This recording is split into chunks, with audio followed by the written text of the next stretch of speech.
झारखंड विधानसभा budget सत्र का 18वां दिन आज सदन में गूंजा ओबीसी आरक्षण मुद्दा। विधायक प्रदीप यादव ने सदन में अपनी ही सरकार के प्रति उठाए आवाज। झारखंड विधानसभा में भ्रष्टाचार पर गरमाई बहस। बीजेपी विधायक राज सिन्हा ने सरकार पर लगाया आरोप, अधिकारियों के साथ सरकार कर रही है भ्रष्टाचार। राजमहल की पहाड़ी को बचाने के लिए पहाड़िया आदमी जनजाति ने निकाली विरोध रैली। हिल असेंबली पहाड़िया महासभा के बैनर तले निकाली रैली। पर्यावरण जागरूकता को लेकर विश्व भ्रमण पर निकला प्रसन्नजीत दास। पर्यावरण और स्वास्थ्य के प्रति लोगों को करेगा जागरूक। और चतरा शहर के चर्चित अंकित गुप्ता हत्याकांड मामले में पुलिस को मिली बड़ी सफलता। पुलिस ने हत्याकांड के मास्टरमाइंड सुशांत कुमार सहित 5 आरोपियों को किया गिरफ्तार।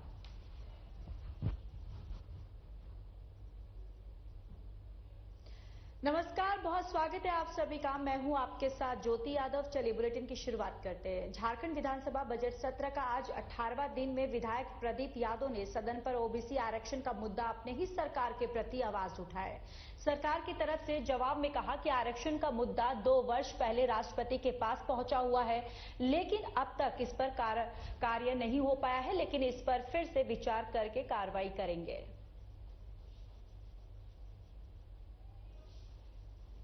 ओबीसी के आरक्षण का मामला है। राज्य सरकार ने कहा कि 2022 में ही 11 नवंबर 2022 को हमने महामहिम राष्ट्रपति के पास इस विधानमंडल से ओबीसी का 27%, एसटी का 28% और दलित का 12% आरक्षण, कुल 77% और 10 ईडब्ल्यूएस का अनुशंसा महामहिम राष्ट्रपति को भेजा है। 2 वर्षों से वहां लंबित है। हमने कहा कि भाई इस पर तत्पर कार्रवाई हो, इसके लिए सरकार को प्रयास करना चाहिए। और तमिलनाडु के उदाहरण हमने बताए कि जिस प्रकार से वहां पार्लियामेंट में, उस समय कांग्रेस की सरकार थी देश में, पार्लियामेंट में संशोधन ला करके और उस संशोधन के माध्यम से वहां 69% आरक्षण दिया है, 50% लक्ष्मण रेखा को पार करके। यहां भी पार्लियामेंट दे, इस हेतु आप माननीय प्रधानमंत्री से, माननीय राष्ट्रपति से यहाँ की सरकार गुहार लगाए, ये मैंने उनसे आग्रह किया है। सरकार ने केवल इतना कहा है कि हम इस पर विचारोपरांत आवश्यक कार्रवाई करें। झारखंड विधानसभा का बजट सत्र चल रहा है। जनहित के कार्य को लेकर पक्ष विपक्ष आमने सामने नजर आ रहे हैं। तो कांकेर विधानसभा क्षेत्र के बुढ़मू प्रखंड अंतर्गत लगुना टेक्सटाइल्स बंद पड़े सवाल पर विधायक सुरेश बैठा ने जवाब देते हुए कहा कि क्षेत्र में कपड़ा उद्योग और डिग्री कॉलेज के प्रति जल्द ही एक्शन मोड नजर आएगा।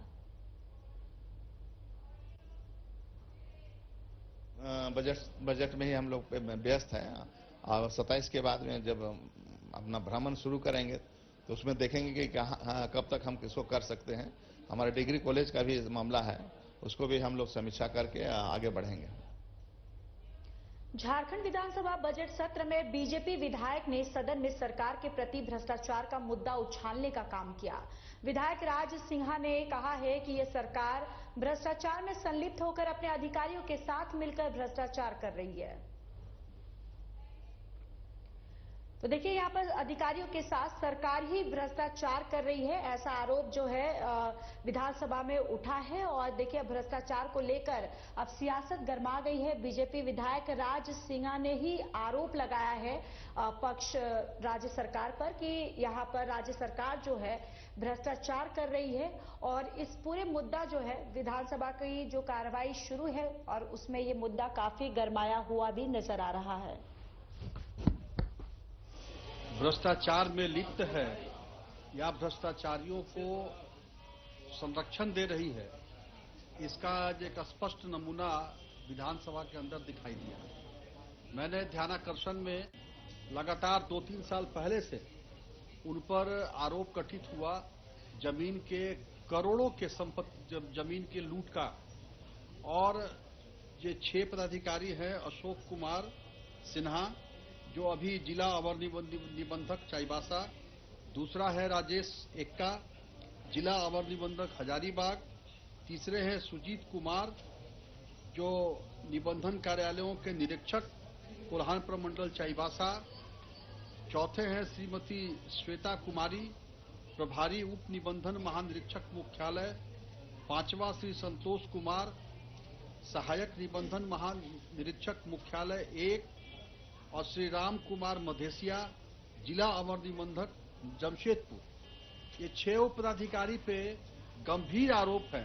यहां तक कि ये जो मधेसिया साहब है, ये राम कुमार मधेसिया, इनके ऊपर तक तो भ्रष्टाचार निरोधक ब्यूरो के द्वारा और सीबीआई का 2 केस इनके ऊपर लंबित है।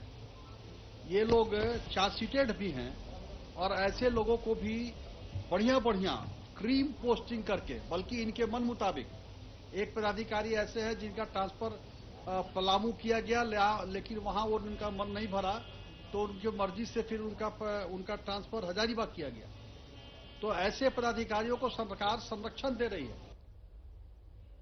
राजमहल की पहाड़ी को बचाने को लेकर पहाड़िया आदमी जनजाति ने विरोध रैली निकाली। ये रैली हिल असेंबली पहाड़िया महासभा झारखंड के बैनर तले निकाली गई थी, जो साहेबगंज के हाट बाजार से साहेबगंज समरालय तक निकाली गई है। और इस दौरान आदमी जनजाति के लोगों ने वर्तमान सरकार के खिलाफ जमकर नारेबाजी की। इन लोगों का कहना है कि हमारे इलाके में पत्थर खनन हो रहा है, जिसके कारण हम पहाड़िया जनजाति का अस्तित्व पर खतरा मंडरा रहा है। आज का यह रैली बहुत गंभीर विषय को लेकर के आयोजित हुआ है और ये पहाड़िया समस्याओं को लेकर के रैली कर रहे हैं, प्रदर्शन कर रहे हैं। क्योंकि राजमहल की पहाड़िया राष्ट्रीय धरोहर है, उसको भूमाफियाओं के द्वारा और प्रशासन की मिलीभगत से पहाड़ को लगातार खोदे जा रहे हैं, तोड़े जा रहे हैं, जिससे मानवीय अत्याचार हो रहे हैं, मानवीय अधिकारों का हनन हो रहा है। और सबसे बड़ा बात है कि हम वहाँ के निवासी हैं, हम वहाँ उस जंगल में, उस पहाड़ पर रहते हैं और लगातार बम ब्लास्ट हो रहा है, जिससे बचे कुचे गांव घर थर्रा उठ रहे हैं और जंगली जानवर तक भागने को मजबूर हो गए हैं। मोकामा टाल में फसलों की सुरक्षा के लिए वरीय आरक्षी अधीक्षक से पुलिस बल की तैनाती की मांग पूरी नहीं होने से किसानों में भारी आक्रोश है। उप मुख्यमंत्री विजय सिन्हा ने भी इस बाबत एसएसपी को सुरक्षा बल मुहैया कराने का आदेश दिया था, लेकिन अभी तक पुलिस बल की तैनाती नहीं होने से फसल लूट की आशंका से किसान खौफ में है और तत्काल पुलिस बल मुहैया कराने की मांग की है। नहीं, विजय सिन्हा से बात हुई थी एसएसपी साहब को और हम उसके मुतालिक 13 तारीख को हम गए थे और एसएसपी साहब से बात किए थे कि हमको फोर्स में नियमित रूप से आता है टाल में सुरक्षा के लिए, आप फोर्स अभी तक नहीं गया है। तो उन्होंने कहा कि ठीक है, 2-4 दिन के अंदर हम फोर्स भिजवा देते हैं। उसके बाद में आज तक भी नहीं आया है। अन्य जनप्रतिनिधियों से भी संपर्क किया है, फिर भी कहीं से भी कोई हम लोगों को सुरक्षा बल के लिए कोई उपाय नहीं मिल रहा है। तो वहीं झुमरी तलैया के खरीटांड में जलापूर्ति के लिए WTP और OHT निर्माण हेतु जमीन मापी करने पहुंची प्रशासन की टीम का ग्रामीणों ने विरोध किया। ग्रामीणों के पक्ष में JMM भी उतर गई है। JMM नेता सहित ग्रामीणों का कहना है कि खरीटांड मैदान में बच्चे खेलते हैं और इसी मैदान में सामाजिक आयोजन भी होता है, इसलिए इस मैदान को छोड़कर किसी दूसरी जगह पर जलापूर्ति के लिए कार्य किया जाए। आपको बताते चले कि ग्रामीणों के विरोध को देखते हुए प्रशासन की टीम वापस लौट गई।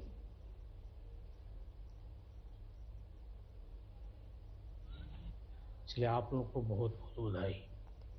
आप लोगों को यह जानकारी होना चाहिए कि जुड़को कंपनी के द्वारा यह खरीटांड मैदान में बिना आम जनता को सूचना दिए हुए एक आवास में बैठकर, एक रूम में बैठकर DPR तैयार किया गया, जो आम जनता को कहीं से किसी भी प्रकार की जानकारी नहीं दी गई। जहां आज हम लोग बैठे हुए आप में सारे लोगों को देख रहे हैं, प्रशासन भी लोग आए, लेकिन अपना समझबूझ से काम लेते हुए उन्होंने भी एक मानवता का परिचय दिया। कारण जहां जुड़को कंपनी के द्वारा जल मीनार तैयार किया जा रहा था, यहाँ चारों तरफ आप देख रहे हैं कि सरकारी विद्यालय भी है, मंदिर भी है और चारों तरफ घनी आबादी है, में बहुत सारे घर भी हैं जो यहाँ जल मीनार बनने लायक नहीं है। जो स्थानीय प्रशासन है, चाहे उपायुक्त महोदया हों या एसडीएम महोदया हैं, मैं उनसे यह आग्रहपूर्वक निवेदन करके यह कहना चाहते हैं कि जिस स्थान पे यह निर्माण किया जा रहा है वो किसी भी एंगल से इसका औचित्य नहीं है। और मैं प्रशासन से यह अपील भी करूंगा कि और हम लोग प्रयास करेंगे यहाँ बनाने के लिए। इस हिसाब से यहाँ जगह ठीक नहीं है, रास्ता कहीं है ही नहीं, तो इसके लिए हम लोग माननीय उपायुक्त महोदय से बहुत जल्द इस पर एक प्रतिनिधिमंडल झारखंड मुक्ति मोर्चा के मिलेंगे। पश्चिम बंगाल के मुर्शिदाबाद के रहने वाले प्रसन्नजीत दास उर्फ जोजो पर्यावरण और स्वास्थ्य के प्रति लोगों को जागरूक करने की मुहिम में लगे हुए हैं और इस उद्देश्य से वे 4 जनवरी से साइकिल पर सवार होकर फिट इंडिया मूवमेंट को आगे बढ़ाते हुए विश्व भ्रमण की यात्रा पर निकलने का काम किया है। प्रसन्नजीत दास विश्व के 195 देश का भ्रमण 17 साल में पूरा करने का लक्ष्य रखा है। इसी क्रम में प्रसन्नजीत साइकिल से श्रीलंका जाने के क्रम में बोकारो पहुंचे, जहां उन्होंने कहा कि मेरा इस यात्रा का उद्देश्य पर्यावरण और स्वास्थ्य को लेकर लोगों को जागरूक करना है। तो देखिए, बोकारो से ये खबर आपको दिखा रहे हैं, जहां पर पर्यावरण को एक जागरूकता लेकर ये साइकिल यात्रा दरअसल प्रसन्नजीत ने शुरू की है और उन्होंने 17 साल में 195 देशों का भ्रमण करने का लक्ष्य जो है वो रखा है और जिसको लेकर देखिए वो श्रीलंका पहुंचने वाले हैं और उसी रूट के माध्यम से बोकारो पहुंचे और उन्होंने ये भी मीडिया के सामने कहा है कि इस मुहिम का एक ही लक्ष्य है, फिट इंडिया, और यहाँ पर उन्होंने ये साइकिल रैली जो है की है और इसको लेकर अब वो बोकारो पहुंचे हैं। जी, मेरा जो मिशन है pedal for green, plant for piece, donate blood and right for health, यानी कि पर्यावरण के ऊपर है और साथ ही साथ सेहतमंद का एक मैसेज लेते हुए मैं चल रहा हूँ साइकिल से क्यों? क्योंकि साइकिल पर्यावरण का दोस्त है, इससे कोई प्रदूषण नहीं फैलता और इसी के साथ साइकिल चलाने से आपका सेहत भी अच्छा रहता है। तो यही मैसेज देते हुए और सेहत अच्छा रखने का एक और उपाय है, साल में 2 बार रक्तदान के लिए आगे आए, क्योंकि आपका किया हुआ रक्तदान किसी मरीज के प्राण बचाने में भी काम आएगा और साथ ही साथ आपके लिए भी हेल्थ बेनिफिट होगा। चलिए आगे बढ़ते हैं। बोकारो जिले में लगातार निजी विद्यालयों की मनमानी के खिलाफ मिल रही शिकायतों के बाद प्रशासन ने स्कूल के प्रतिनिधियों के साथ बैठक की। समरालय सभागार में आयोजित इस बैठक में अनुमंडल पदाधिकारी चास प्रांजल ढांडा सहित अन्य पदाधिकारी के साथ अभिभावक संघ के प्रतिनिधि और कई निजी स्कूलों के प्रतिनिधियों ने भाग लिया। इस दौरान अनुमंडल पदाधिकारी ने अभिभावक संघ से कई स्कूलों से संबंधित समस्याओं, उनके पक्ष को जाना और उन्होंने अभिभावकों को अपनी शिकायतों को लिखित रूप से जिला स्तरीय समिति के समक्ष रखने को कहा। साथ ही स्कूल के प्रतिनिधियों को आवश्यक दिशा निर्देश दिए।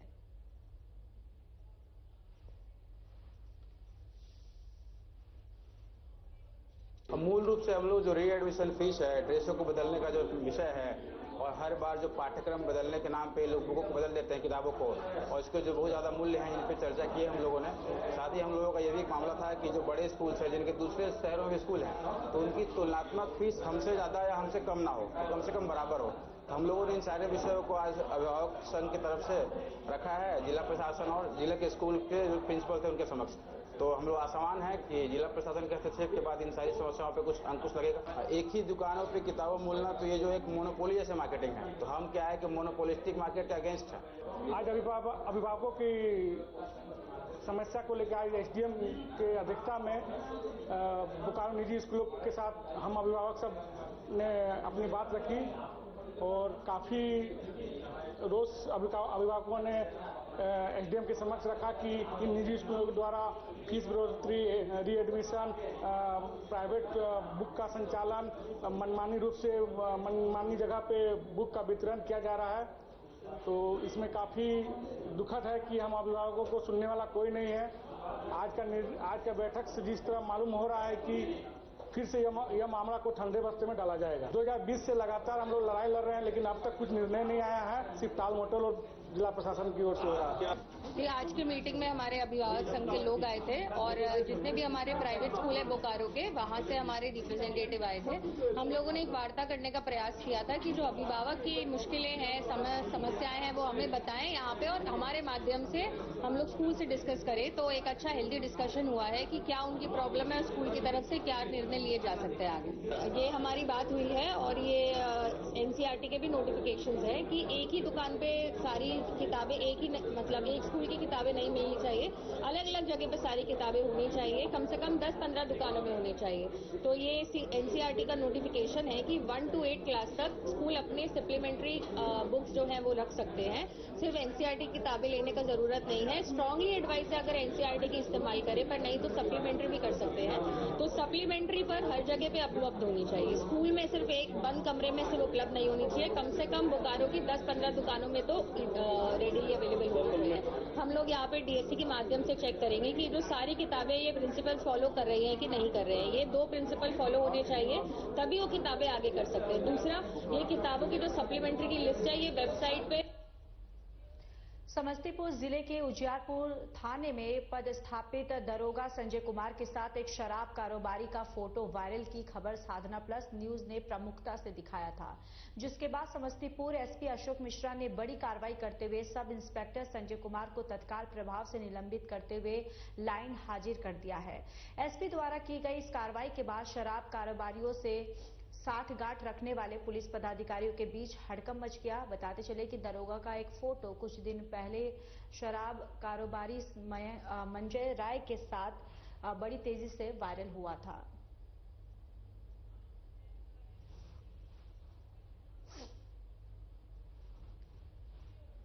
पाकुड़ जिला प्रशासन की अवैध परिवहन और ओवरलोडिंग पर कार्रवाई जारी है। इसी कड़ी में जिला मुख्यालय में डीटीओ ने ओवरलोड वाहनों पर कार्रवाई की है।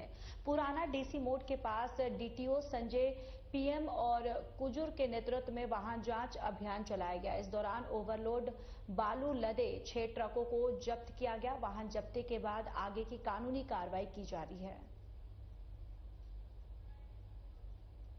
तो आपको बताते चले कि ये पाकुड़ से खबर है, जहां पर ओवरलोड बालू लदे 6 ट्रकों को सीज कर दिया गया है। आपको बताते चले कि यहां पर डीटीओ के द्वारा ये सीज किया है। ओवरलोड बालू लदे 6 ट्रकों को जब्त किया गया है, क्योंकि यहां इस ट्रक में अवैध तरीके से बालू को ओवरलोड करके लेकर जाया जा रहा था, जिसके बाद ये कार्रवाई जो है वो की गई है।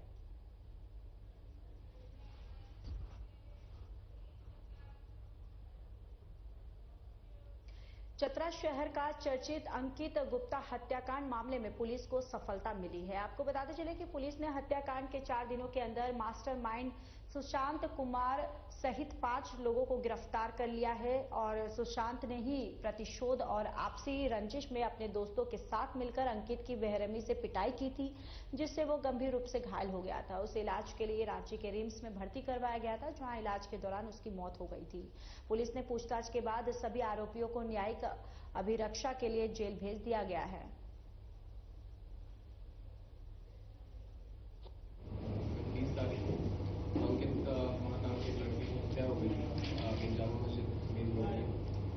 वही क्या होता है, इसी मामले का खुलासा हुआ है और जितने षड्यंत्रकारी और जितने आरोपी हैं, उनमें से 5 आरोपियों को मुख्य आरोपियों को पकड़ लिया गया। क्या था, जिस हथियार का उपयोग किया गया था, जो कि चाकू और डंडा और बांस वगैरह डंडा से मारा गया था, उसको इनकी निशानदेही पे पुलिस के द्वारा बरामद किया गया। देखिए, हत्या का कारण सरस्वती पूजा के दिन दोनों गुटों में लड़ाई हुई थी। तो अंकित कुमार ने जो विरोधी पक्ष है, ये सुशांत करके जो लड़का है, जो मुख्य आरोपी है, वो एक प्रेम प्रसंग का मामला था, वहीं पे पिटाया था। जो पीटने वालों में अंकित राज मुख्य वो था। उसी का बदला लेने के लिए इसकी हत्या की गई। बालीडीह थाना पुलिस ने कुकर्मी पिता को बोकारो रेलवे स्टेशन से गिरफ्तार करते हुए घटना में उपयोग किए गए स्कूटी को भी बरामद कर लिया है। गौरतलब है कि पिछले 16 मार्च को थाने में पीड़ित नाबालिग की एक मां ने एक मामला दर्ज कराया था, जिसमें पति और उसके दोस्त ने नाबालिग के साथ दुष्कर्म किए जाने की बात बताई थी और जिससे पुलिस ने त्वरित कार्रवाई करते हुए एक आरोपी लखीचंद गुप्ता को गिरफ्तार कर जेल भेज दिया। अब पुलिस ने आरोपी पिता को भी गिरफ्तार कर लिया है। थाना प्रभारी नवीन कुमार सिंह ने बताया कि आरोपी पिता ने अपने अपराध स्वीकार कर लिए हैं।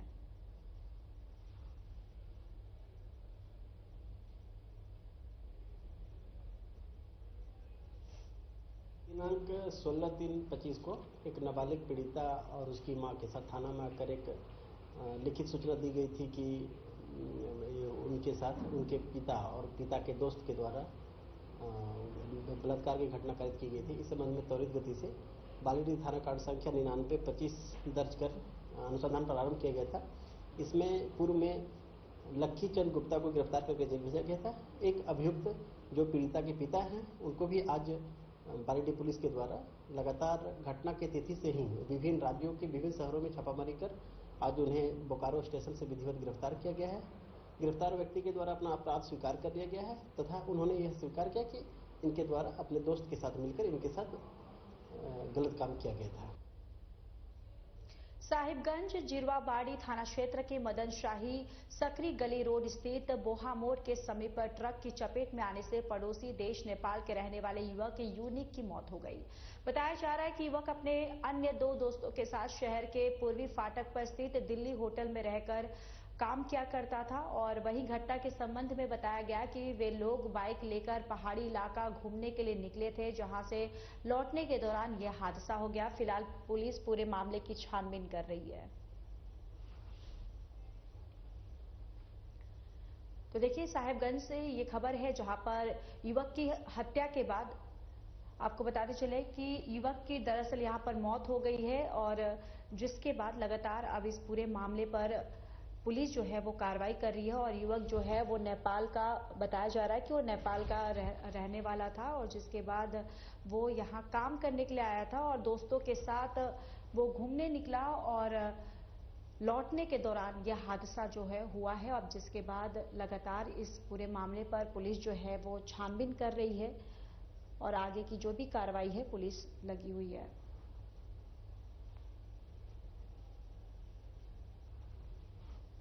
तो देखिए, ये तस्वीरें भी आप तक दिखा रहे जहां पर ट्रक की चपेट में आने से युवक की मौत हो गई है और जिसके बाद यहां पर आसपास लोग जो है वो इकट्ठे हो गए हैं। पुलिस जो है वो भी मौके पर पहुंची और युवक जो है वो नेपाल का रहने वाला था, अपने दोस्त के साथ यहां पर एक होटल में काम करता था और अपने दोस्त के साथ यहां पर घूमने। पुलिस की कार्रवाई जो है वो जारी है। काम करते थे क्या चीज का? हम लोग यही हम गिलास पानी शानी देते थे और प्लेट उठाते थे, ये लोग खाना देता था। कितना दिन से यहाँ पे काम कर रहे थे? यहाँ ये 27 तारीख को हम लोग को 1 महीना लगेगा। तो आज मंगलवार छुट्टी मनाए तो वो जो बैठा हुआ है ना वो बोला चलिए पहाड़ी लेगा घुमाने ले जाते हैं। ठीक है, खाएंगे पियेंगे, ठीक है, खाए पिए, झूठ बात हम ना बोल रहे हैं। देखिए आप लोग इंटरव्यू ले रहे, झूठ बात नहीं, खाए पिए, गाड़ी एकदम सही तरीका से आ रहा है। जैसे ये टर्निंग लिया ना उसमें गिट्टी भी है हल्का, शायद बाई द वे इसका चक्का भी स्लिप किया होगा या नहीं किया भगवान जाने। उधर से ट्रक आगे सीधे हम लोग को, हम तीनों आदमी जाते। कितने चक्का ट्रक था? जहाँ तक वो हमको 10 चक्का लगा। अच्छा 10। तो आपके साथ कौन कौन था? हम तीनों। कौन कौन? वो था, क्या नाम था उसका? उसका नाम रोहन। अच्छा। और वो जो मरा ना उसका नाम यूनिक है। वो कहाँ का रहने वाला था? झापा का। वो लोग एक ही जगह था। गाड़ी कौन चला रहा था? गाड़ी को। तो वहीं हैप्पी हिप्पो प्ले स्कूल ने हजारीबाग शहर में एक नई पहचान बनाई है, जहां बच्चों को आधुनिक सुविधाओं के साथ गुणवत्तापूर्ण शिक्षा प्रदान की जा रही है। विद्यालय की संचालिका मनीषा सिन्हा ने जानकारी दी है कि विद्यालय में बीएड क्वालिफाइड शिक्षकों द्वारा बच्चों को सही मार्गदर्शन और शिक्षा दी जा रही है, जिससे कि बच्चों का बौद्धिक और शारीरिक विकास बेहतर तरीके से हो सके। स्कूल में म्यूजिक, योगा, डांस और स्विमिंग पूल जैसी सुविधाएं भी उपलब्ध है। हमारा जो स्कूल है वो इसीलिए बनाई है कि बच्चों का बचपन उनके अंदर अभी रहे। ये ना हो कि बच्चों को इतना प्रेशर पड़ जाए। जितना भी हमारा स्कूल का करिकुलम जो हमने डिजाइन किया है वो प्ले बेस्ड ही है। बच्चे खेल खेल में सारा अपना जितना भी उनका एजुकेशन होगा वो इसी पे ही बेस्ड होगा।